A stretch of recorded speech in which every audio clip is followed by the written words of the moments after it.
Good morning, everybody. Thanks for tuning in. And today I am joined by Jeremy Baker. Jeremy is with the Commonwealth Partners Chamber of Entrepreneurs. Jeremy, could you just tell people quick what the Commonwealth Partners is? Yeah, well, Commonwealth Partners, we engage with entrepreneurs across Pennsylvania to lead free market change. Our goal is to create an environment where everyone has economic opportunity and the ability to send their kids to a great school. And in terms of economic opportunity, there's really not anything more important than the election that's coming up on May 18th. There are multiple ballot questions, but two of them in particular related to economic opportunity. Can you explain to us what people will be looking at? Yes, certainly. I think we need to start with a little background. Perfect. Right now, under current law, the governor has the ability to declare disaster emergencies that last 90 days. And then he has the ability to continue in perpetuity to renew these. The legislature, by statute, had the ability by a simple majority vote to overturn that. Unfortunately, our Supreme Court, that wears team blue jerseys, decided that statute is wrong and the governor can veto that resolution. So we're in a state now where there's one person that can control whether a disaster declaration exists and how long it can exist. And unfortunately, as we've seen over the last year, the governor has been incompetent in his rollout of the disaster declaration. Yeah, and that's a really good point. The fact that we had the Supreme Court, and it's important to go through that history a little bit. The fact that we had the Supreme Court look at the statute, and even though the statute clearly says the General Assembly can end a declared emergency, and then have the Supreme Court say, well, it doesn't really mean that, so you guys can't actually end it. Essentially, you're going to need more votes to end a disaster declaration than you would to impeach the governor. Right. And that kind of leads us to where we are today. I mean, when COVID first started over a year ago, I think we were all willing to take 14 days to slow the spread. We're a year and 2 months in, and now we're suddenly seeing the governor institute some openings as a result of people probably voting for the ability for the legislature to actually end his disaster declaration. And that's what we're talking about today with these amendments that are on the ballot. There's two basic amendments. The first is we're going to give the legislature the ability to end a governor's disaster declaration by a majority vote in both chambers. The second would mean that the governor can still institute a disaster declaration, but it expires in 21 days. What we've seen over the last year is that the governor comes out, makes a unilateral action, and the action ends up being ridiculous, non-transparent, or actually harmful for individuals, for businesses, for children, for our society. I'll go through a couple examples, Leo. I'm sure you can add more to that. Yeah, please do. During the first couple of weeks, the governor shut down rest stops on the turnpike. So you have truckers, how we ship goods in this country, not being able to stop and go to the bathroom or take a break when they're trying to deliver PPE to hospitals. He had a waiver program for certain businesses that still lacks transparency. You had competitors. One person would get a waiver to stay open, one would not. You had favored industries. The governor's own business got a waiver to reopen. The president pro temp of the Senate, his candy store got a waiver to reopen at the time. I mean, we're talking about situations where politically connected people were getting waivers while average men and women who were trying to provide for their families, who were trying to provide goods and services to people suffering from COVID, were forced to close. We had sawmills staying open, but lumber operations closed down. I'm not sure if the governor knows where wood comes from. He should, as he ran a cabinet business, or claimed to at least. But it was nonsensical.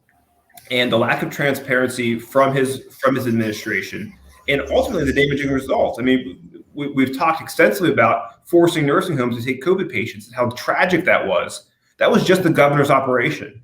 And every single time the legislature would push back on him, he would veto it and then institute the change himself. So when they tried to open real estate, vetoed, opened it himself. Car dealers, vetoed, opened it himself.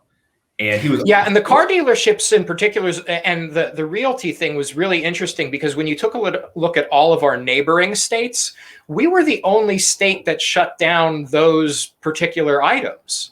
I mean, there's a federal list, there's a federal guidelines that determines what should be considered an essential business or essential in terms of security and everything.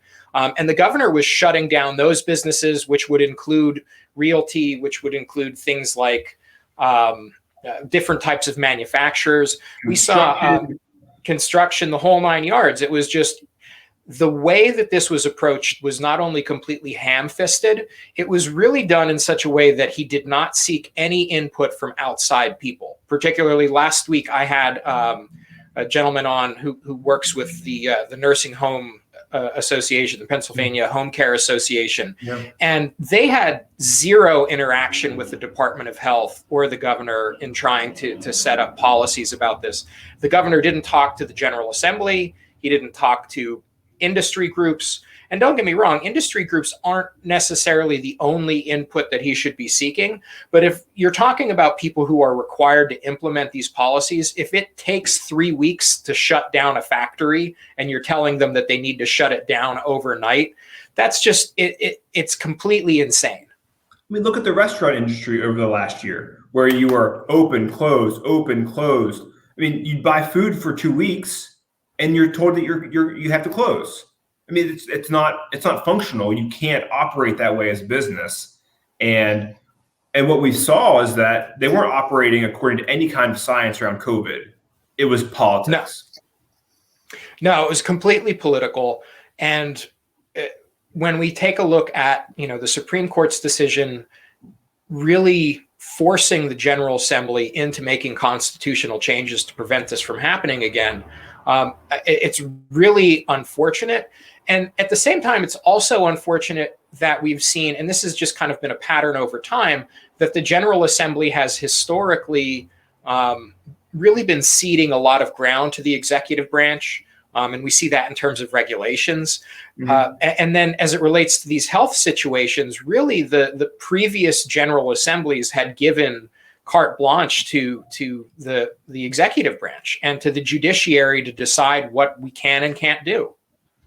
Yeah, I mean, certainly the legislature historically, I mean, this happens federally. This happens here in Pennsylvania, where they see this power. And that's why we've been really pushing. And frankly, I'm very grateful for the last year that our legislature has taken steps to push back. They've pushed to override the disaster declaration. They've pushed for these constitutional amendments. They've done it in such a manner that they're on the ballot as soon as possible this May. I mean, that's a quick turnaround.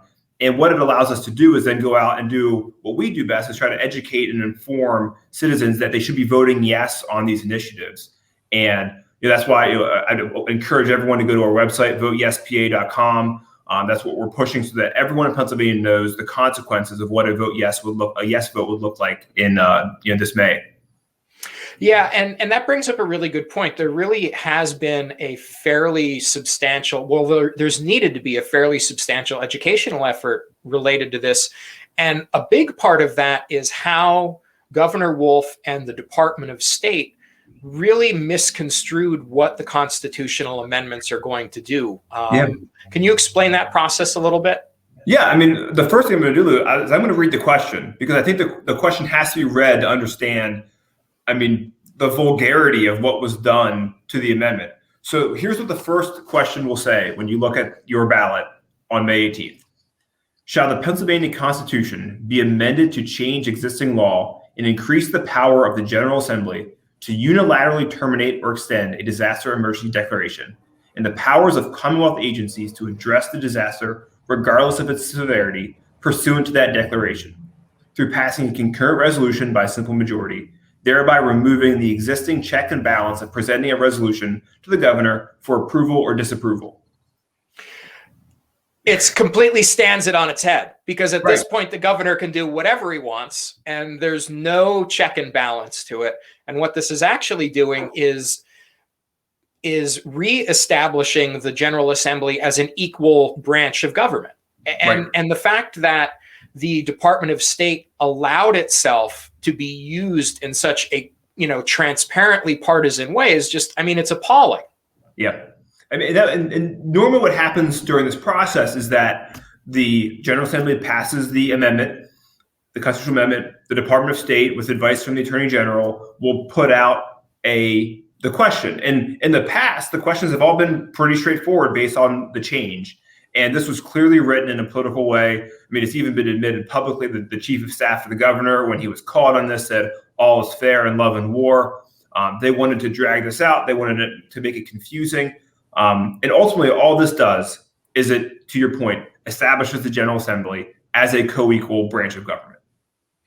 Yeah, and it's interesting. I hadn't even considered the involvement of the Attorney General. It's worth noting that the Attorney General, Josh Shapiro, has decided that he would not investigate the administration's role in what has tragically occurred in the nursing homes, that he would only be investigating the nursing homes themselves. So, I mean, it's just ridiculous, because when you look at what's happening in the state of New York, which is entirely run by Democrats, you at least have the Attorney General in New York, which had very similar problems to Pennsylvania related to nursing homes. They're actually getting a full investigation by the Attorney General's office, and Pennsylvania isn't. So I guess this is just par for the course that Attorney General Shapiro signed off on a bad wording. And really, we've seen misinformation from the governor's administration since the beginning. But specifically in the last few weeks, we've seen his whole administration running a misinformation campaign on what this would actually do. I mean, we had the Secretary of Agriculture was doing a press conference recently, which was stating untruths about what the amendment would do. We had the Attorney General on a press conference. It wasn't even a false piece of information. He was just making up out of whole cloth what these amendments would allow the legislature to do. They're nervous that their power is going to be taken away from them, and that's unfortunate, because ultimately the power should be vested in the people through the General Assembly, not in one man. Yeah, absolutely. And taxpayers really are footing the bill for this misinformation campaign. Right. You may not be seeing advertising, paid advertising on TV or radio or in your mailbox about this issue from people opposed to it, but you don't need to, because you have the full power of the state and the state government and executive agencies really doing a full court press to make sure that this doesn't happen. And like you said, that they can maintain their essentially a monopoly on whether or not Pennsylvania is open for business. And they're doing another press conference today. And this is on top of the fact that the governor recently pulled all of his nominees for his cabinet agencies. There's a number of different agencies that require Senate approval, and the governor said we're not sending any of them through the process. So you don't even have the Senate confirming under their constitutional duties the governor's cabinet nominees. So he's just pulling all of his power and consolidating it himself, not even going through the constitutional process. So you have acting secretaries, not confirmed secretaries. Yeah. Well, I don't want to get too far off track. Let's talk, because we can just go down the rabbit hole of all of the things that Governor Wolf is doing to make himself into a dictator. Right. So kind of stepping back from that, long conversation, what's the Second Amendment? How is that worded, and what is it actually going to do? Right. So all that it does, I'll start with that one, because I'm going to read it again. It's going to be ridiculous. All that it does is it limits a disaster declaration to 21 days. So if something bad happens, governor can declare a disaster declaration. It expires in 21 days, and then the legislature would need to re-vote on that. Here's the question. Shall the Constitution be amended to change existing law so that a disaster emergency declaration will expire automatically after 21 days, regardless of the severity of the emergency, unless the General Assembly takes action to extend the disaster emergency? The governor may not declare a new disaster emergency to respond to the dangers facing the Commonwealth unless the General Assembly passes a concurrent resolution. The General Assembly enacts new laws for disaster management. It's asinine. And all that we're requiring to do is that in the 21st century, we don't even have to have lawmakers in the Capitol to vote anymore. They've changed that rule so people can vote remotely. The legislature can come in 3 weeks. They're able to do that, and make votes on whether to extend or terminate a disaster declaration.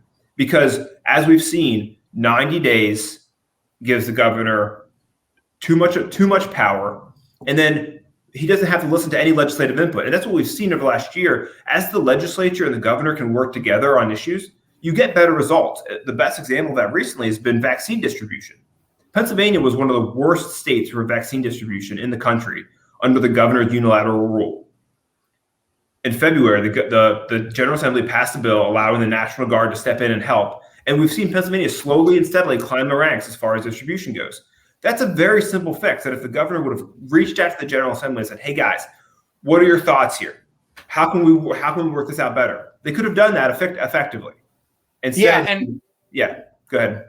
And that's a good point, because it really is when we talk about vaccine distribution, and the governor kind of taking a go it alone approach, we've clearly seen that 90 days going on in perpetuity is a bad approach. It's right. just, it's not a good approach. It hasn't been a good approach really for anything that's been happening.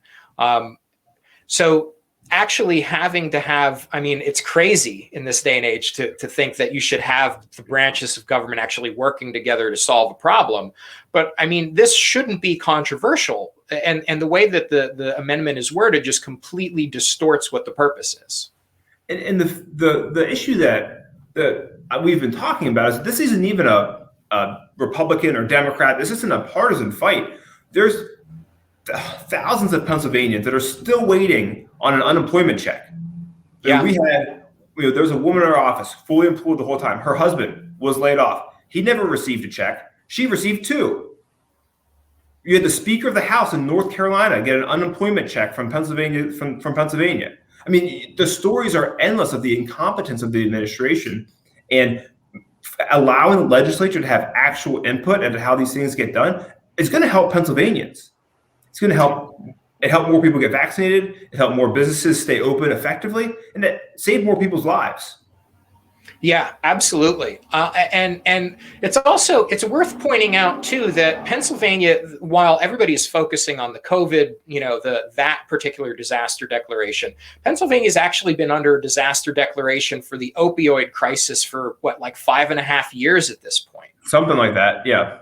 So, really what these perpetual disaster declarations do is it not only allows the governor, the executive branch, to do whatever they want, but it also removes responsibility from the General Assembly to take action addressing real problems that are going on in Pennsylvania. The opioid epidemic is a good one just because of some of the regulations that the governor has suspended.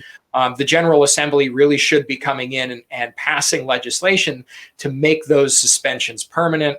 There are things that should be done when you have branches of government that all have equal power and balance each other out. Right. And that's the piece here. We're not trying to eliminate the governor's power to respond to an emergency. We're trying to give input from duly elected officials into that process. Yeah, and it really makes sense. The way the system is designed in terms of the General Assembly, the different members, they're really, when you look at it, they are the members of the people in the state government who have the most day-to-day contact with the largest number of people. Yeah. So without input from that and being able to kind of aggregate what's going on in the general public, you have the types of decisions where, the governor decides, hey, I'm not going to use any of the plans that these counties have developed for vaccine distribution. Mm-hmm. I'm just going to do my own thing. And then he's surprised when it fails spectacularly. Right. So we have those 2 amendments covered, and it's important to note that had the Supreme Court looked at the statute and actually considered the way that the statute was worded, some of this stuff, both of these amendments would have been unnecessary. So it really reinforces the fact that the judiciary is an incredibly important component to this. And it's also worth noting that there's several judicial seats up, including the Supreme Court, coming up Well, there'll be a primary election to select nominees, and then in the general election, we'll be naming members to or electing members to various appellate courts. Certainly, and I can't stress enough, not only on the issues around the constitutional amendments, but we've seen this Democratic Supreme Court step in and basically write new laws where they should be making rulings based off of law. They rewrote the law on drawing congressional maps. They have stepped in on school funding cases that they shouldn't have. They've stepped in on all sorts of different issues that it's very clear that under their black robes, they wear blue jerseys. And if we lose the seat that's open this year, it'll be a 6-1 Democratic majority. And we'll be years away from winning back the court. If we win it, we can start a path to restoring the rule of law from the Supreme Court, which is vital.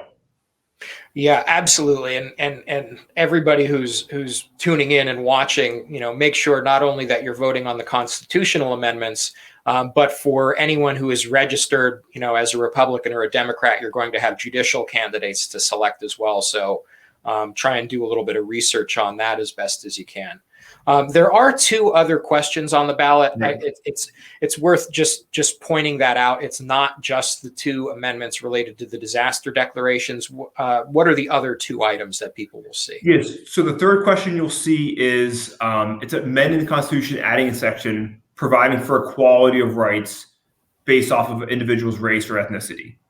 This would align Pennsylvania Constitution with the federal Constitution. We've been, our campaign has been vote yes on all.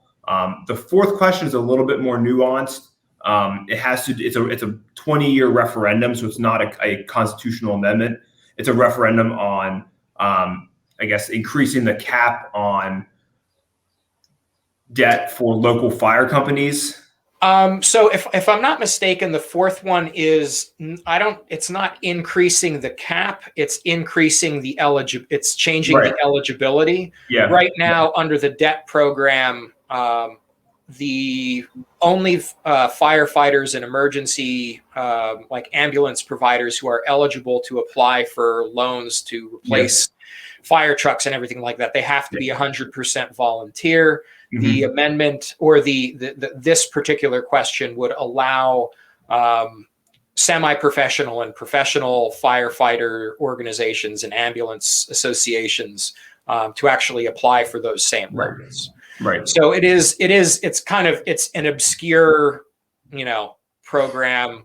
To not put too fine a point on it, but it certainly is not going to be as broad reaching in terms of its effect on people's lives as the first 3, but as it relates to businesses, really on the first 2. So I think that the making sure that folks are aware of these constitutional amendments that are under consideration. This will be coming up on May 18th, that people will be able to go out and that'll be able to go out and vote on it. If you are registered as an independent or you're an unaffiliated voter, you also have the ability to go out and cast a vote on the ballot questions. I'm a registered independent, so I'm going to have to go over this time around and actually fill out a ballot to make sure that we do what we can to rein in the governor's authority. And I would encourage anybody, who has questions or concerns, if you are registered as an independent, to contact your local board of elections or whatever your county equivalent is, just to, to find out what the procedure is for it. But you should just be able to go to your regular polling place and ask for a ballot, even as an independent. Yep, you'll be able to do that, and you can request mail-in ballots up to next Tuesday. If you are planning to vote by mail, I would encourage you to speed that up because the mail system is not as effective as we'd like it to be. So if you're going to vote by mail, I would do that as soon as possible. And then election day is May 18th. Polls are open from 7 to 8. Yeah. So just make sure, get out there and vote. Let's see. And there's actually an interesting point that a commenter that somebody's making in the comments here as it relates to unemployment.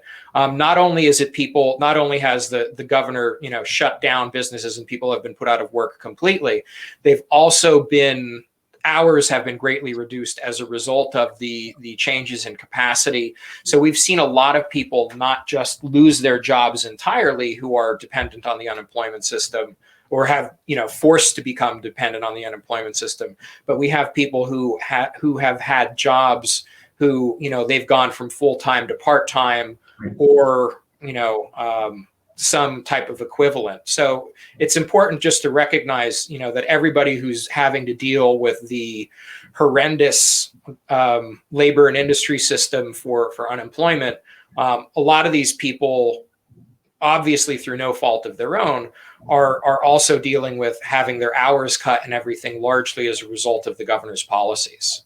Right. And that's why it's so vital that we can allow some stability for businesses in Pennsylvania. We already have a poor business climate, from our tax structure to our regulatory structure to our poor school districts in certain areas. We're a state that people are generically leaving. So on top of that, you have a system that is unbalanced, that is unpredictable. And if you're a business, the perfect example of this is U.S. Steel out in Western PA was going to invest billions of dollars, 1,000 jobs, and they just pulled out and left because of regulations, permitting, and just a generic lack of predictability. And now they're in Arkansas or Alabama. We need to start fixing these things on a policy level, but also this is the first step that we as citizens can take to reinsert the General Assembly to start passing some of those things. Yeah, the governor and, to a certain extent, the General Assembly talk about, wanting to keep jobs in Pennsylvania. It really seems like their particular policy choices are to hand out government checks to make that happen. Mm-hmm. But, when we take a look at it, it's really those types of things really benefit, the politically connected and the folks who could employ the best lobbyists. Yeah. Those types of solutions do not help the small business, the entrepreneur, people who want to expand their business, who are already here, who have to deal with just an insane, minefield of regulation. And as you mentioned, with the governor's unilateral emergency authority, there's really no predictability on what might happen. And we saw that with restaurants. We saw that with a whole variety of businesses throughout the disaster declaration who, were told that you can be open for business. And then, hey, 5 days later, even though you have 2 weeks worth of stock, you need to shut down and eat that loss on top of all the other losses you've had to eat. Right. Well, there's some really low-hanging fruit that the General Assembly has started the process of. Let's let small businesses carry forward their losses for tax liability. Like, that's low-hanging fruit that almost every other state has to help the almost 1 million small businesses in Pennsylvania be more efficient, be more effective, save the money. Yeah, and we don't have it. Well, I think that, we're coming close to our half hour. We try not to go over that for folks. The last point, just to reiterate again, is get out and vote on May 18th. If you have a mail-in ballot, get that in as soon as you can. There will be 4 ballot measures on there that will require a yes/no vote. 2 of them are on reining in the governor's disaster declaration. Make sure that you are voting yes on both of those, even though they're worded horribly. The other 2, we're also encouraging people to vote yes on as well, just because it's a lot easier to keep track of it. And what's the website that you guys have set up again for people to find out more information? VoteYesPA.com. Yeah, and VoteYesPA.com is a great resource.